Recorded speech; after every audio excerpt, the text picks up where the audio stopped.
Coming up next on Arizona Horizon, we'll hear from those opposed to the South Mountain Freeway. Also tonight, details on the 2015 Heart Ball to benefit the American Heart Association, and we'll look at an exhibit that marks the 70th anniversary of the nuclear bombing of Japan. Those stories next on Arizona Horizon. Arizona Horizon is made possible by contributions from the Friends of Eight, members of your Arizona PBS station. Thank you. Good evening and welcome to Arizona Horizon. I'm Ted Simons. The U.S. Forest Service has decided to take another look at plans to remove up to 100 wild horses along the Salt River northeast of Phoenix. This after a public backlash against the move. The Forest Service says it will meet with state and local officials to find potential alternatives to removing the horses. Tonto National Forest officials consider the free-roaming horses as stray animals and a danger to public safety. The Loop 202 South Mountain Freeway is designed to route I-10 through traffic away from the Central Phoenix corridor and thus ease local congestion. But the freeway is being fought by a coalition of groups called PARC, or Protecting Arizona's Resources and Children. Here now to explain that opposition is PARC's Steve Brittle. Good to have you here. Thanks for joining us. Thank you for having me. I really enjoy the opportunity to talk to the public about our concerns. One of the things I want to clear up right away, there's been advertised as a way to reduce traffic congestion and how vital it is. But I have an exhibit here right from the final environmental impact study. And it doesn't save anybody any time at all. If you're driving from Avondale to downtown Mesa, it will save you 2 minutes.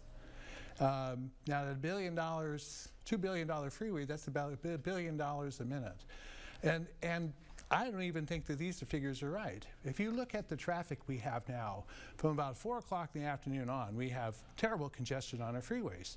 Can you imagine at 59th Avenue, where this is backed up from 59th Avenue all the way around almost to the airport, through the tunnel, adding another 1,000 or 2,000 trucks onto that freeway? Are you saying that a route that would take trucks, commercial traffic, those just looking to get through Phoenix as opposed to getting to Phoenix, that going around the central corridor in the central area would not help with congestion? It won't help at all. In fact, what I'm saying is going to make this whole thing one big parking lot. It already is for part of the day. It'll make it all the time because they're going to route back onto I-10 on both the east and the west, and those are already terribly congested and backed up. I think this is a disaster. And when you really look at the big picture, I don't think ADOT's done a real good job in designing our freeway system here. Well, there's also an idea of a super freeway for the Broadway curve where local traffic would have a bunch of lanes and then through traffic would have a bunch of something. Is that idea better for you? You know, it's not even included in the draft environmental or in the final, which right. goes back to one of our other concerns. You know, the park hired 2 transportation firms to review the comments. They said, well, certainly there's a congestion problem, but this won't solve it. And NEPA process requires you to look at all the alternatives and look at all the environmental impacts, and if there are any, to try to mitigate them. They never looked at any of that. If this doesn't solve it or wouldn't solve it, what would? Well, we want them to go back to the drawing board and do an honest process where they actually just don't try to cook the books. To give you a perspective on this, they came out with the draft environmental impact study in 2013. This is after 12 years and $22 million had been spent. The EPA said this is inadequate. You haven't even done the transportation conformity analysis required under the Clean Air Act in order to be able to connect to a federal highway. How could you have spent more than a decade and $22 million and not done that? When they came out with the final environmental impact study, they still hadn't done the conformity analysis for the 40th Street alignment along Pecos. It gets darker than that, though. When we looked, I did a lot of public records review. And I did spend over $93 million before the draft ever came out acquiring properties along the Pecos Road alignment and only along 59th Avenue alignment. They were pretending there were 3 alternatives. They ran a citizens advisory team to determine, recommendations. That group voted, don't build it. They won't solve the problem. They said you should move it further out to the west, and they didn't do that either. There's also an environmental study that suggests that air quality will suffer if this freeway is not built. And well, let's talk about that. You know, one of the problems that is that it makes this an intractable solution is that South Mountain and the very narrow pass that they plan to route this through already causes a bottleneck to the point where some of the worst air toxics in the country are right around that pass. They're called mobile source air toxics. By adding another freeway, it'll cause localized, very serious problems. Now, our health expert, an internationally recognized health expert, pointed out all this to them in his comments. He said it'll stunt the lungs of children along the freeway, both sides of the mountain.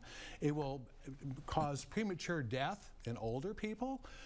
Obviously will cause adverse health effects. They never even responded to his comments. And in fact, they didn't respond to almost anybody's. Why would the feds clear the way for this if it were so bad for congestion, if it were so bad for the environment, if it was going to damage children? Well, we walked into this with the assumption that they would be a little bit more objective, but they build freeways. And if you look into the litigation around the country, it's almost like the same story everywhere, where they just okay all these things, and people take them to court and say, you didn't do this right, and it will cause all these problems. And time after time, the judges say, do it over, do it right. For those who say, and supporters, and we will have supporters on Monday, so we're going to get both sides of this, the public's been engaged, voices have been heard, 8,000 plus formal comments have been documented and considered. The reams of studies, environment, 10 years of environment, all of this work has been done. This has been known to be coming along the pike now for literally decades. You say? Well, you know, the NEPA process isn't a vote in the 1980s for a truck bypass. You have to go through this process to get federal dollars, and you have to do it right. And then there are other issues here. You're going to blast into a sacred mountain for the Native Americans. Now, we wouldn't put a freeway exit through the Sistine Chapel, but they're pretending that this is okay. They're ignoring these people's concerns. Are you against this proposed route, this idea for a route, or are you against any freeway? No, I'm not against. I'm against this one in this location. It doesn't work. It will cause health problems. That's why I'm involved. It also sets these people up for a total hazmat disaster. It's called the largest cul-de-sac in the world, you know, Ahwatukee. You can't get out of there. And I spent 10 years on the local emergency planning committee. I know a lot about hazmat. We pointed out that if there's a chemical spill there, it will blow into the community. They can't get out.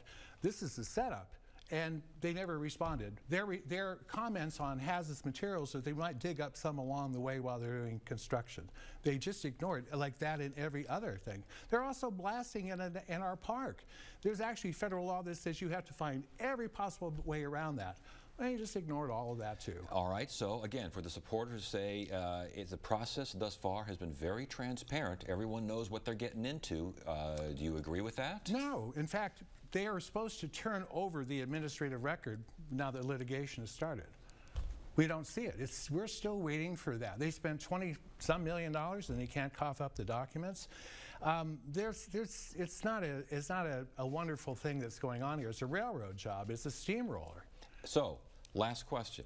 I think even supporters, it's not perfect. Nothing's in this world, especially of that magnitude, is perfect. But it is good for the region in many ways, commercially, in terms of congestion, and in terms of just keeping the traffic flow going. Again, with environmental impact says you don't build it, it's going to be even worse. Your response? Well, actually, their response is that it won't help congestion at all. I would like them to do an honest study and really look for an alternative, like maybe more buses, more transit, different routes.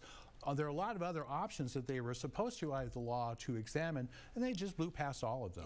Just real quickly, I can't let you go with Patak's question. Is there possibly a way to increase buses that would alleviate what is a growing traffic concern around the Broadway curve? We need, well, they could look at a combination of that or light rail or a lot of other options. The problem is they wanted the freeway and they tried to do this whole process to justify it rather than doing an honest approach. Let's put our heads together and solve the problem. Don't just railroad us with this freeway. All right, I'm glad we had you on. Thanks for joining us. We appreciate it. Thank you, Ted. I'm gonna leave that with you. Okay.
In northwest Arizona, just off State Route 95, stands a peculiar monument to the town of Oatman.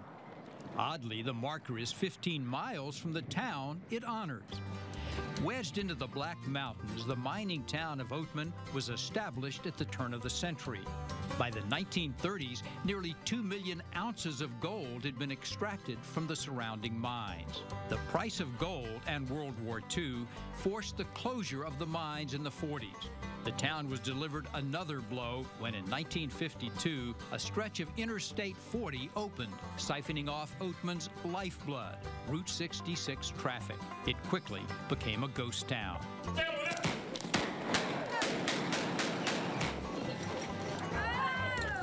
Route 66 is again its lifeblood. Nostalgia for the Mother Road and the Old West draw tourists from all over the world. They walk the boardwalks, hang with the local gunfighters, and are followed around by Oatman's most famous residents, the Burros, descendants of those set free by miners years ago. Being closer to Nevada than the town itself, Oatman's misplaced monument is long forgotten, but the town is remembered daily.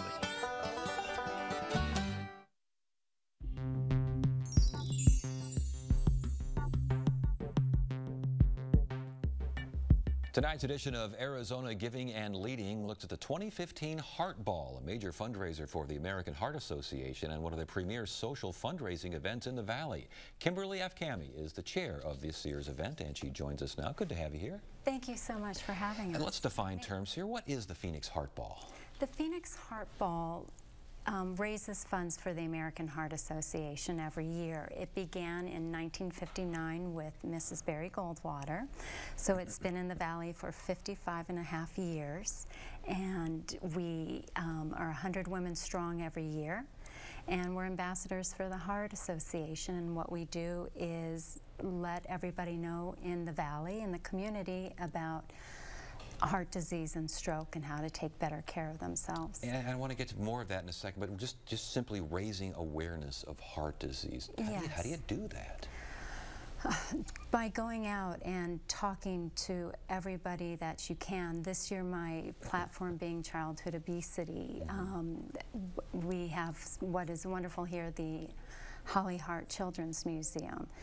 So that is another way we let people know about heart disease. And the funds are also used for prevention as well, and education and research and these sorts of things? Yes, it is. The monies go back to research, advocacy here in the state.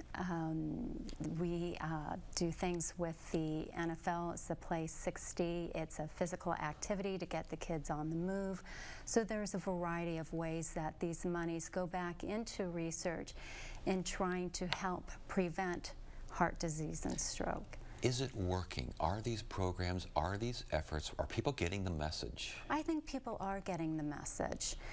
You're seeing people eating healthier, trying to stay away from the sugars, physical activity, being aware, and I think being able to know about heart disease, they can go to their doctors, their physicians, and make sure they're being checked, especially if it runs in the family, if heart disease and stroke runs in the family. Indeed. As far as the Heart Ball, who attends the Heart Ball?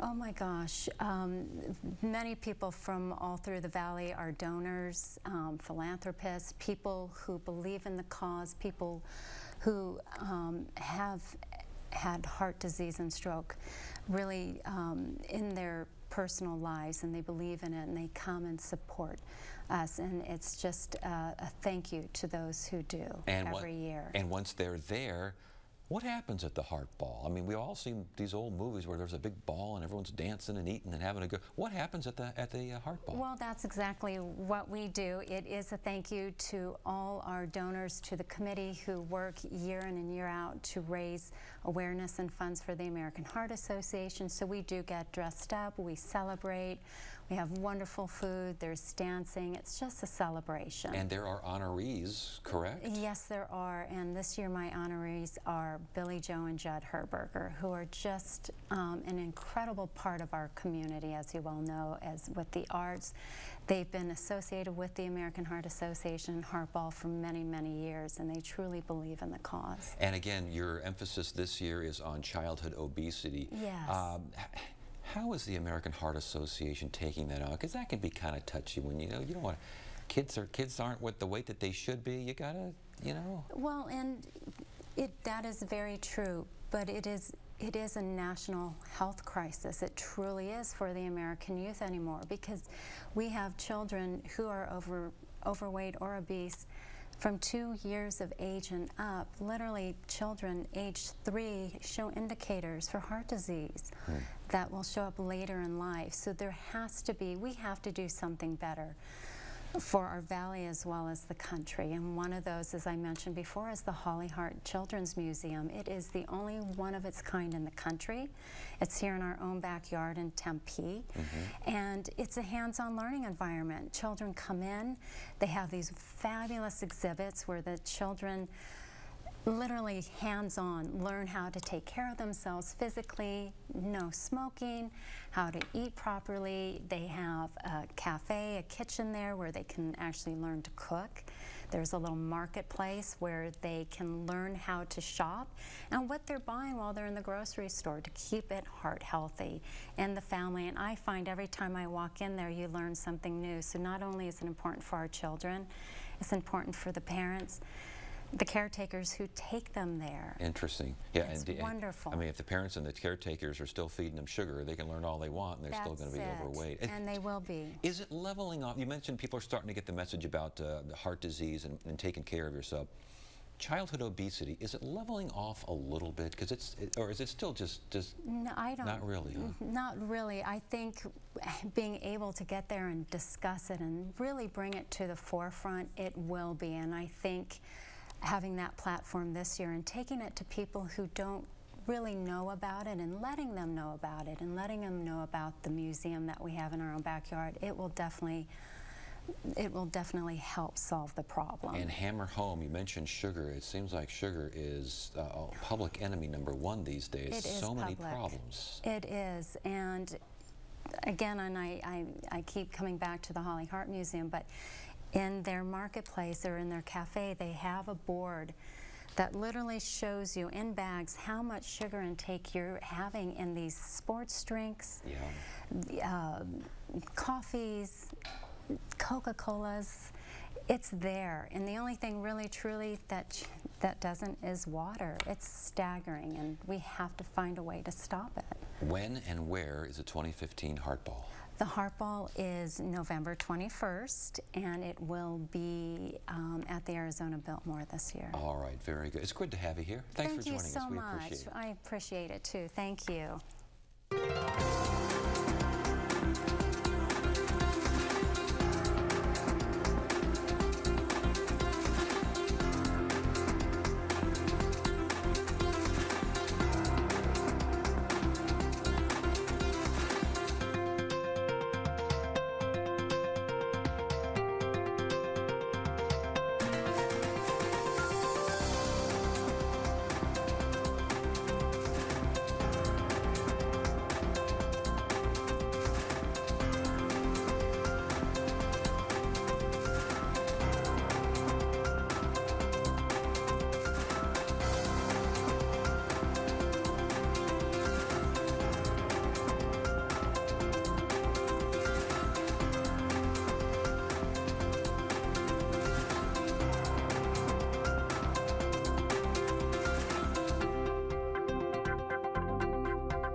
"70 years ago today, the U.S. dropped the world's first atomic bomb on Hiroshima, Japan. A traveling exhibit at the Tempe History Museum chronicles the bombings of Hiroshima and of Nagasaki 3 days later. Producer Christina Estes and photographer Langston Fields talked with the man behind the exhibit. It's called the Nicho Daiko, so it means two heads drumming. I go to Hiroshima every year and then learn traditional tunes.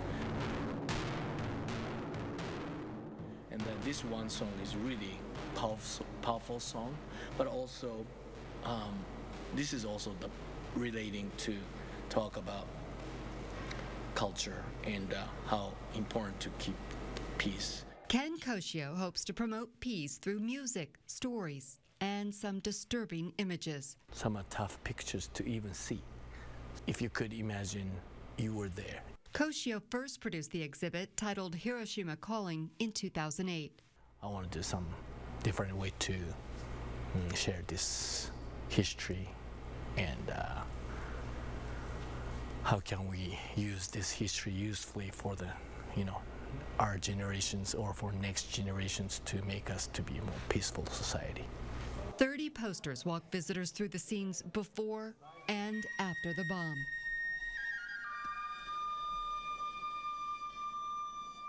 Visitors can also see Barefoot Gen, written by a Hiroshima survivor. It's a book that affected Koshio as a young child living about 300 miles away. And a friend of mine recommended me to read that book. And of course, first grade boy, I didn't know nothing about. I knew we had that war, but didn't know nothing about, except for sometimes my dad and mom was talking to be humble or, don't complain too much because when we were in World War II, it was so, poor. We couldn't even have enough food to eat. Anyhow, the book, that picture goes, one big airplane came to Hiroshima. A boy is talking with a woman on his way to school when they spot the B-29 bomber. That one was really shining in the blue sky, but suddenly something failed, and then right after, boom.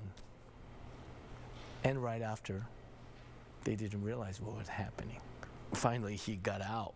Then he looked around and he saw someone totally was not like human beings. So that was a lady.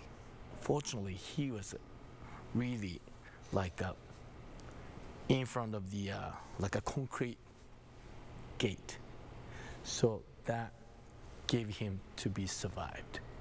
But she was just in front of him, but absolutely, she got the whole blessed in the flash. Still, I didn't understand what was it, but exactly the story in the pictures is so powerful. And then from next day, when I go to Japan, I go to school, and then look at the sky sometimes, and some, commercial jets come. And if this one dropped bomb, so I cannot see my family anymore, or this world's gonna be totally screwed up, not like moment before. So that still traumatized me.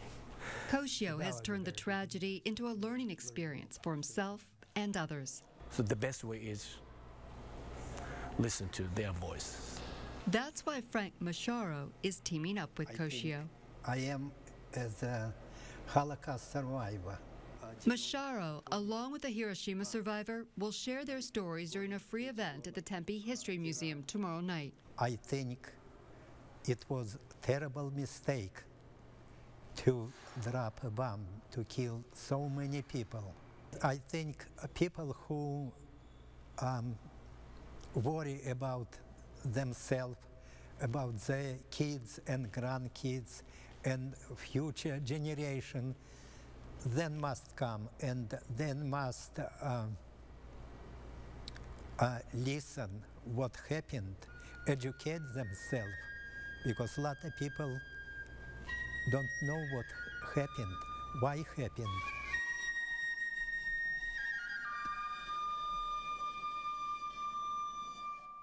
Tomorrow's event will also feature traditional Japanese music and origami. You can find more information at hiroshimacalling.org. We want to hear from you. Submit your questions, comments, and concerns via email at arizonahorizon@asu.edu. Friday on Arizona Horizon is the Journalists Roundtable. We'll discuss the governor's plans to revamp the state's Medicaid system and the latest on the Superintendent of Public Instruction's fight for control over the Board of Education. It's at 5:30 and 10 on the Journalists Roundtable. That is it for now. I'm Ted Simons. Thank you so much for joining us. You have a great evening.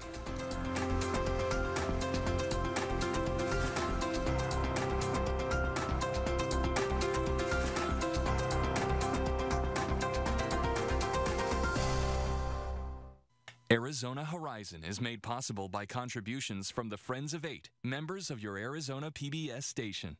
Thank you. Virginia G. Piper Charitable Trust. Committed to changing lives and strengthening community through investments in nonprofits and strategic initiatives. More information at pipertrust.org.